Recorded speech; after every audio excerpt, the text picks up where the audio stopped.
The first hand that happens here is right down here on table 4, bottom left, with 7-8 suited. I had raised pre, and he called a 21-17. I do c-bet this flop. And what sort of range are you going to be c-betting this flop with, Matt, do you think? Like, are you going to be c-betting it with king, queen? Are we going to be c-betting it with deuces? I'm probably not c-betting this with king, queen. I actually probably just check king, queen. I probably am not c-betting this particular flop that high, as far as when we compare it to my entire range. Here, in real time, I actually did consider checking this back. Right. I did decide to go with a c-bet, and I think I actually ended up regretting it. Yeah, first of all, I think that it's important that you're able to understand what ranges you actually have in your own game. So, if you're the sort of guy that's not c-betting this board typically with king, queen, I probably would check back 7-8 suited in order for balance purposes. Now, if you're the sort of guy that's c-betting everything, like 80% of the hand, I would definitely c-bet this board because it's actually one of the stronger hands that you're going to show up with here. Does that make sense? Yeah, that makes perfect sense. Okay.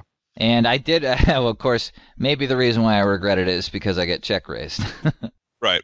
So, I don't think I played this hand all that well, but we'll see. We'll see what you think. As you can see, this is an aggressive player, but he's not specifically an aggressive check raiser. I had not seen him check raise over the 700 hands. This was the first time. Right. Now, so I basically go into that I'm not ready to fold yet. Now, first of all, I actually, just for the viewers, I think what you do is really important. Is whenever you're faced with a particular decision, it's really critical that you go to the stats first of all, just so you can have a starting off point for this decision. Because I can get to show you 3 different people where doing 3 different things on this board is definitely optimal.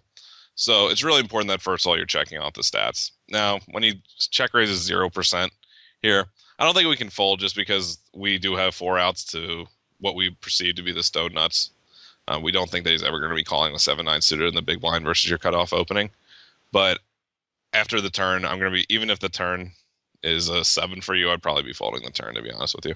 Okay, and I think that's probably where I went wrong. I didn't feel bad about the the flop call, but I did feel like I got myself into trouble here on the turn.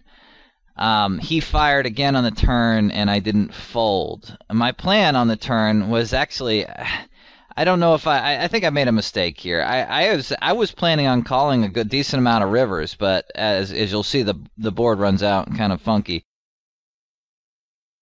And so I think I probably should have just folded right here. Absolutely. When he check raises 0% of the time, that to me is just, okay, if he ever check raises, I just need to I need to show him respect in this situation. I mean, I think aces here is the exact same hand as 7-8 suited, to be honest with you. Maybe a little worse. I think I'd probably rather have 7-8 suited because I have more outs on the turn. I just feel like he has a set here almost always, and if he doesn't, more power to him. But it just seems like completely random with the rest of his play. I agree. It looks very strong. I don't know why I'm calling that. Right. And so when the ace comes off, I didn't consider, I didn't consider it a total blank. And he fires out real small, like it looks very value-ish to me on the river, and I fold. And honestly, I think this is a nice bet size for him because, to me, I think your range looks overwhelmingly like 7-8, 9s, 10s, jacks. And while you certainly could have, run into a set with your overpairs, the rest of your range is going to have a really hard time calling this. So I actually think from his perspective, if he did have pocket 4s or pocket 6s, this is a very credible bet. So I think it was a pretty clear fold on the turn. Definitely fold on the river. That's great. Do you feel like I would have any sort of fold equity by shoving this? No. There's a lot of spots where I like sort of turning. I really like turning pairs into bluffs, but the problem is, remember when we talked in the first video about how our opponent's range was capped and therefore we could do a lot of things against him? Right. I don't think his range is capped here at all, and therein lies the biggest problem. Yeah. Okay, that's a great point. I do fold the river, but I think I should have folded a street earlier than that. Yep. And honestly, that makes just such a big difference. I can't even tell you. Between really big winning players and guys that are struggling a little bit. Not saying that you aren't. I'm just saying that this is one of the spots where if everyone out there is watching, they're looking to improve their games. If you plan on folding rivers, but are calling to, I mean, there's almost certainly if your plan is okay, I'm going to call 2 streets and then fold river. Maybe think about calling 1 street and folding turn. That could be a spot you're just wasting a lot of money on.